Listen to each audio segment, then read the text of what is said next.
कि अमेरिका से या पश्चिमी देशों से हर चीज की तुलना होती। बहुत सारी नीतियां अच्छी हैं, उनका अनुसरण तो अच्छी बात है, लेकिन मैंने आपको पहले भी शो में कहा था कि मैं तो दोनों तरफ की देख रहा हूँ। जो मेन अभी संविदा कर्मियों का ही है, जो उसका पूरा इम्प्लीमेंटेशन नहीं होता है। और भारत देश के अनुसार जो जनसंख्या है, जो वहां की स्थिति है, जो आर्थिक स्थिति है, उसके अनुसार, उसके अनुपात में उसको तुलना और सुधार किया जाना चाहिए। सीधे सीधे अमेरिका की या पश्चिमी देशों की नीतियां भारत में लागू नहीं कर सकते।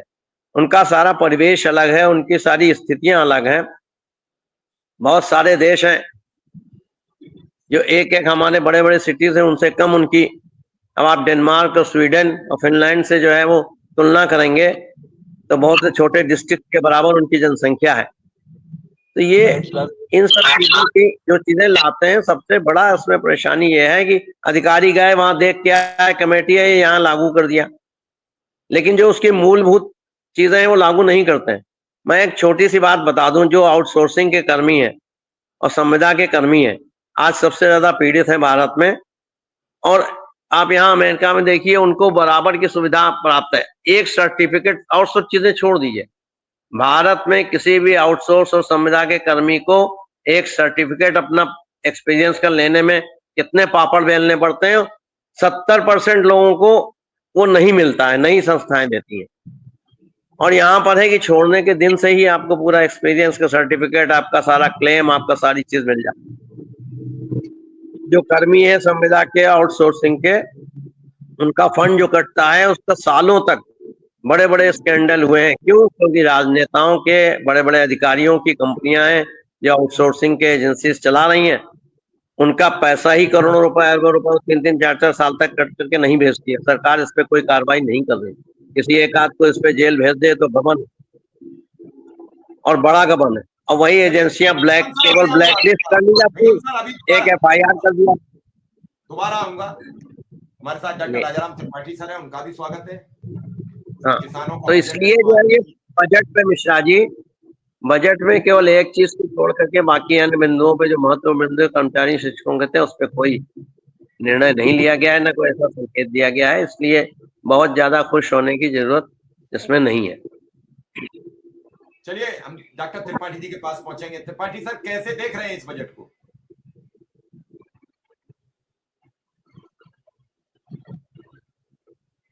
सर माइक खोल लीजिए।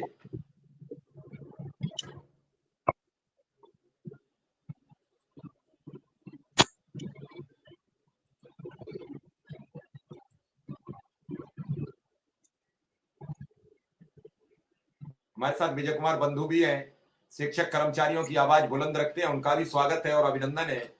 और निगम साहब बंधु जी नमस्कार। निगम साहब का तो जितना आभार व्यक्त किया जाए उतना जी। त्रिपाठी नमस्कार बंधु जी। अभी बंधु जी बात, आवाज बंद है तो वो किसी बात कर रहे हैं गाड़ी में जी। मेरी अभी आवाज आ रही है क्या? आ रही है सर, आ रही है।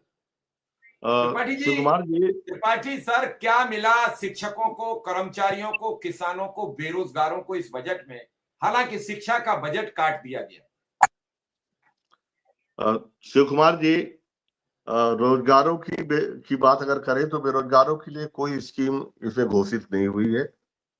केवल ये कहा गया है कि चमड़ा उद्योग में 20 लाख लोगों को रोजगार मिलेगा।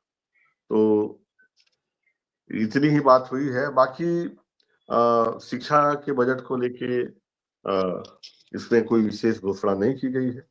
मैं चूंकि किसान हूं तो किसानों के दृष्टिकोण से अगर आप पूछेंगे तो मैं कुछ बता पाऊंगा। सर किसानों को तो बल्ले बल्ले हो गई है। उन्होंने 3 लाख से 5 लाख कर्ज कर दिया है। पहले कम मरते थे, अब ज्यादा मर जाएंगे। बल्ले बल्ले हो गई आप लोगों की। बहुत बढ़िया, आप ऐसे एक एक चीज गिनाते जाइएगा, मैं बताते जाऊंगा। निगम जी बिल्कुल ठीक कह रहे थे कि जो 3 लाख से 5 लाख कर रहे हैं, तो ऋणम कृत्वा घृतम पिबामी, किसान की समस्या ही कर्ज है। ये जो किसानों की आत्महत्या हो रही है, कर्ज के जाल के कारण हो रही है। तो कर्ज के जाल में ऐसे फंसेंगे तो आज नहीं तो कल जमीनें बिकेंगी, तो निश्चित रूप से बड़े उद्योगपतियों को किसानों की जमीन मिलेगी। तो ये कर्जा कोई हल नहीं है। किसानों की आय बढ़ाई जानी चाहिए। आय तब बढ़ेगी जब उनको न्यूनतम समर्थन मूल्य जो लाभदायी मूल्य है वो दिलाया जाए।